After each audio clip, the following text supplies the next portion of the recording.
There are a lot of hidden controls in Total War Warhammer that can help you better manage the battlefield once you learn them. If you're new to the series, this will be a great place to learn a few tips and tricks so that fights end up a little less chaotic and allow you to precisely execute a battle plan and snag more heroic victories. We're going to talk about camera controls, how to organize and set up your troops before battle, the number one formation that you need to know, and many more combat tips and tricks. Timestamps are provided in the description below, so you can come back and review any part with ease whenever you need.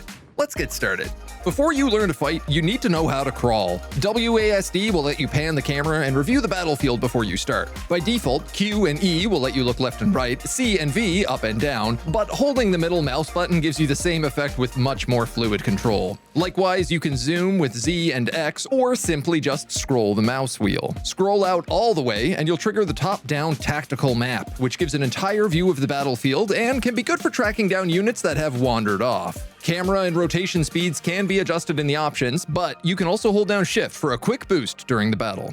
Click any of your units on the battlefield or their unit cards below to select that unit. Holding Control will let you select multiple units one by one, or hold Shift to grab every unit from A to B. You can hotkey your units into groups by holding Control and a number key, allowing you to reselect that group at any time by pressing the corresponding number. With a group or unit selected, click and drag the right mouse button to have them arrange in the formation of your choosing. But be aware that they will face different ways depending on what direction you drag in. Once you have a rough formation assembled, you'll probably want to do some fine tweaking. By holding down Alt, you can left-click and drag as many units as you want, and they will maintain their current formation to the best of their ability. While holding Alt and dragging, you can then also hold Control, and they will lock onto a pivot point that lets you rotate their angle. Once combat has started, your controls function in a similar manner, but take time to execute as your troops have to march into their new positions. Alt-drag will let you approach the enemy while keeping your formation intact, but will cause your units to march at a quicker pace. If you also hold Control before letting go of the mouse, your units will instead walk into position, useful for the early phase of battle before the enemy archers get into range. Alternatively, you can use the arrow keys to do minor adjustments, nudging a unit in any direction you choose. This is particularly helpful when the enemy lines are just out of reach of your artillery.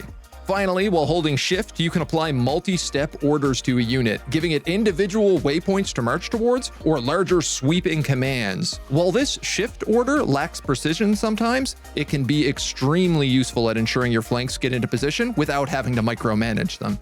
Now that we can walk, we can begin to fight. Right-clicking an enemy will turn our movement arrows red, informing us that our unit is charging into combat. Some units, like spears, can brace for impact to negate a charge, but most often you'll want to have your units charge against the enemy. One secret tip to help your initial charge is to click this little button to lock your group. This ensures that the group tries to stay in their exact formation at the time of locking. Its secondary effect is that if you charge while group locked, each individual unit will attempt to stay in formation and pick the most appropriate unit in front of them to attack.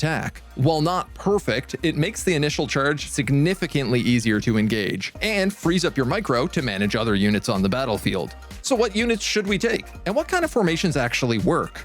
While there is no one-size-fits-all army composition, I have put together a base formation that's adaptable to almost any threat. My name is AgentNumberOne, and this is my number one formation. In the front of your army, you want 4 basic melee troops, preferably with shields. They are your bread and butter, and Sigmar, bless their souls, may not survive the battle. On each side of them, set an anti-large unit to guard the flanks and protect against cavalry. Then behind the front line sits 4 ranged units that will focus on enemy ranged, flankers, and anything fleeing from the battle. Past your anti-large will be a unit of flankers on each side. These can be for tying up enemy flanks or providing the hammer to your anvil. Your legendary lord, a spellcaster, and 2 heroes should give you a wide selection of army buffs and morale control on the battlefield. Then your last 4 slots function as filler. They can be artillery, additional flanking units, large line-breaking monsters, or even just additions to your current lines. While every faction and most legendary lords play different from each other, this basic formation is adaptable to almost any army, the most notable exception being factions without ranged troops, like Khorne or Vampire Counts, where the 4 units instead get spread out between your front and flanking lines.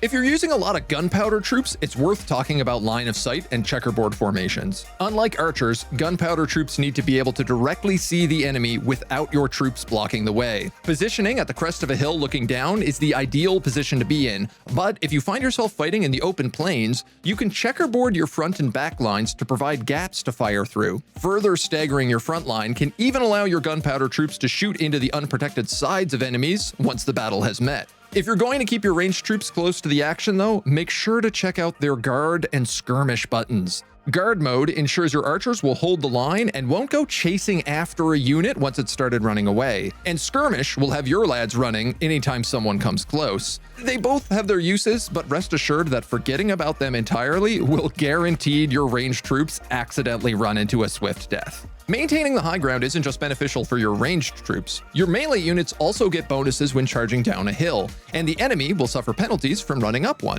There are different types of terrain in battle that can affect your units, and knowing where to fight is often as important as knowing how to fight. While at sea or in swamps, you may encounter water on the map. This will provide a debuff to any small-sized entities that fight there, giving large monsters and cavalry the advantage.